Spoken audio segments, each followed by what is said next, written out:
हमारे जीवन के बहुत सारे दुखों में से एक दुख यह भी है कि हम कभी चुप नहीं रह सकते। हमेशा कुछ ना कुछ बोलते ही रहते हैं। आपके बोलने के कारण आपके आधे से ज्यादा दुख निर्मित होते हैं। क्या आप कभी चुप रहते हैं? जितनी आवश्यकता है उतना बोलना जरूरी है, पर क्या आप उतना ही बोलते हैं जितने की आवश्यकता है, या आप अनावश्यक बातों को ही सारे दिन बोलते रहते हैं? एक बार जरा अकेले बैठ कर देखिए और सोचिए कि आज आपने दिन भर में क्या बोला, और इनमें से ऐसी कितनी बातें थी जो जरूरी थी बोलने के लिए, और ऐसी कितनी बातें थी जो आपने बेवजह ही बोली। परिवार में झगड़ों की वजह हमारा बोलना ही बनता है। हम में से कोई भी चुप नहीं रहना चाहता। हम एक दूसरे को सुना देना चाहते हैं, जो कि हमारे मन में है सब निकालकर दूसरे के दिमाग में बिठा देना चाहते हैं। उसे समझा देना चाहते हैं कि देख, तू गलत है और मैं सही हूँ। यह कहाँ तक सही है, क्योंकि दूसरा भी तो यही कर रहा है, और आप एक दूसरे की सड़ी गली बातों को ग्रहण कर रहे हैं।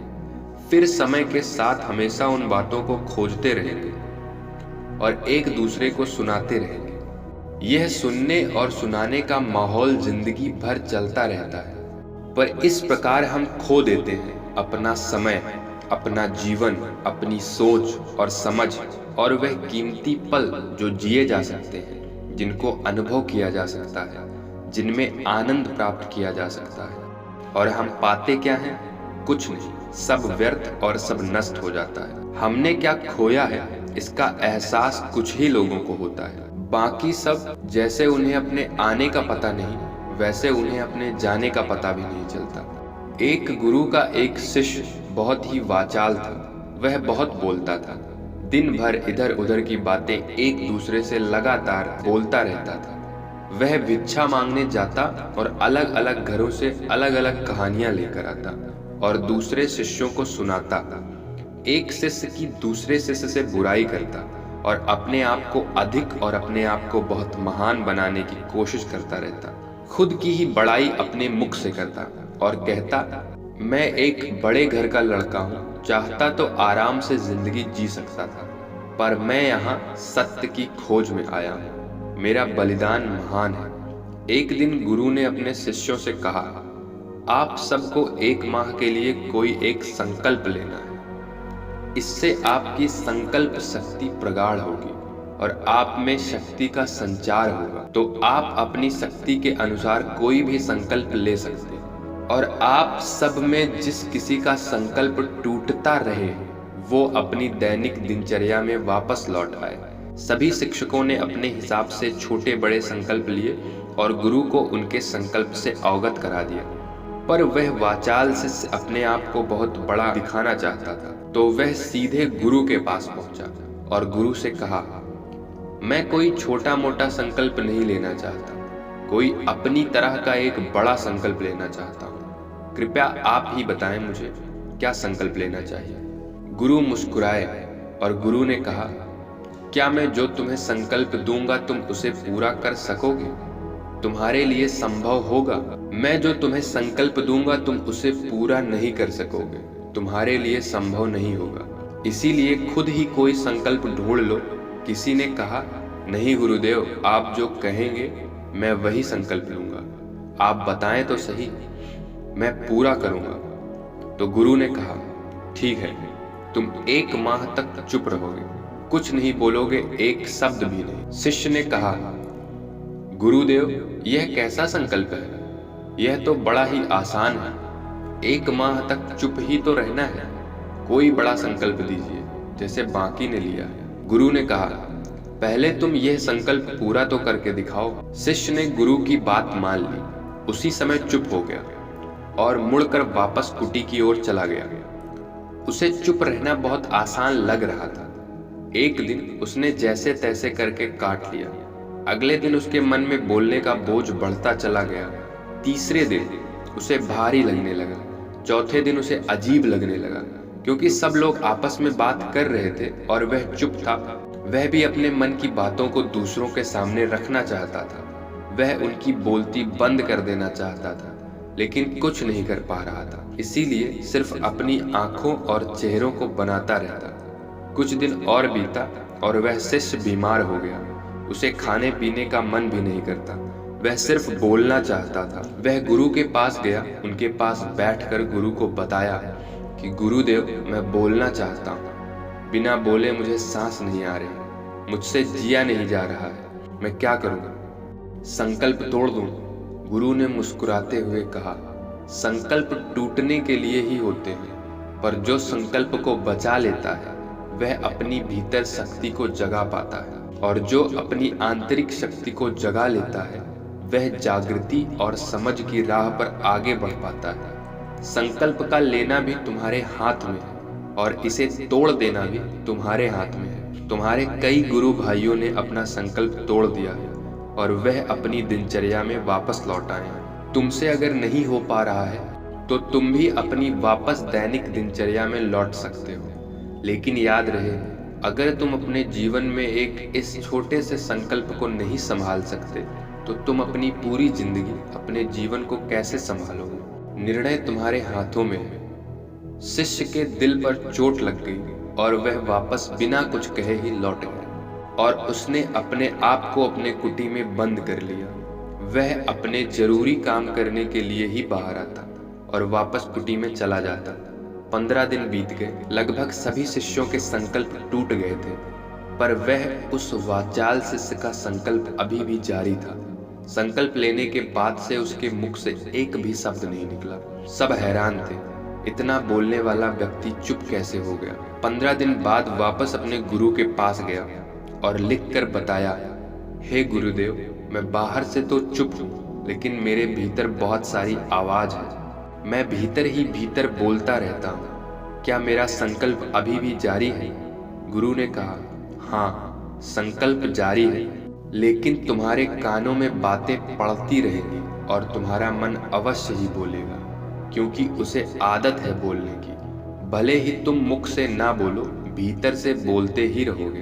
तुम्हें बातों से, इन आवाजों से दूर जाना होगा। वह शिष्य गुरु को प्रणाम कर वहां से चला गया और अगले दिन अपनी कुटी को छोड़ दिया और जंगल की ओर चला गया। संकल्प का समय भी पूरा हो गया था, पर वह वापस नहीं लौटा। सभी को डर था कि कहीं उस शिष्य को जंगली जानवर न खा गया। इस बीच उसे खोजने की बहुत कोशिश की गई, पर वह नहीं मिला। फिर एक दिन वह शिष्य वापस आया। उसे देखकर बाकी शिष्य बहुत खुश हुए, उससे और बातचीत करने लगे। उस शिष्य ने भी अपनी गुरु भाइयों से बात की। इसके बाद वह गुरु की ओर चल पड़ा। गुरु के पास पहुंचकर उसने गुरु से कहा, गुरुदेव, क्या मैं अब भी मौन हूँ? क्या मेरा संकल्प अभी भी जारी है?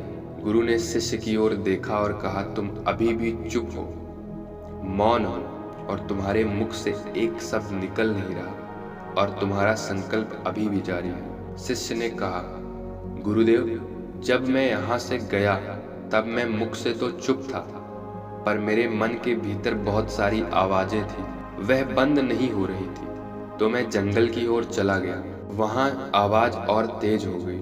पुरानी से पुरानी भी आवाज मुझे सुनाई दे रही थी। तब मैं जान पाया कि मैं कितना गलत बोलता था। जब मैंने अपनी पत्नी को भला बुरा कहा था, अपने परिवार को भला बुरा कहा था, तब लगता था मैं सही हूँ, पर अब लगता है मैं गलत था। पर एक दिन इन सभी बातों को सुनते सुनते भीतर से एक एक करके यह सभी बातें खत्म हो गई। बाहर से कोई बात करने वाला न था, भीतर से कुछ आवाज ही नहीं आ रही थी। चारों ओर बहुत शांति थी। कुछ आवाज भी आ रही थी जो पहले भी आती थी, लेकिन मैंने नहीं सुनी थी। चिड़िया के चहकने की आवाज, हवा के चलने की आवाज, पानी के बहने की आवाज। इतनी शांति पहले मैंने कभी महसूस नहीं की थी। तो इस शांति को भंग करने के लिए मैंने पहली बार अपने मुख से शब्द निकाला। मैंने बोला, हे ईश्वर, यह कैसी शांति है? सभी इतना शांत क्यों हैं? ऐसा क्या हो गया है?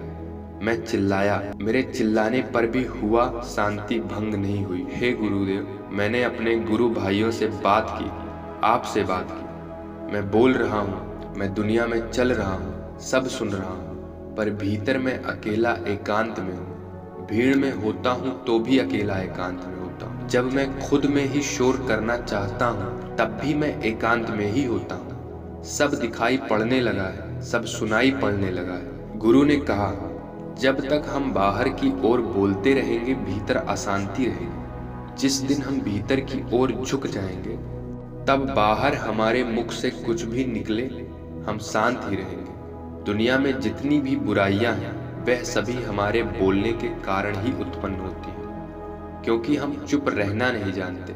हम हमेशा बेतहाशा बोलते हैं, जितना बोलना चाहिए उससे अधिक बोलते हैं, और हम हमेशा दूसरों की बोलती बंद कर देना चाहते हैं।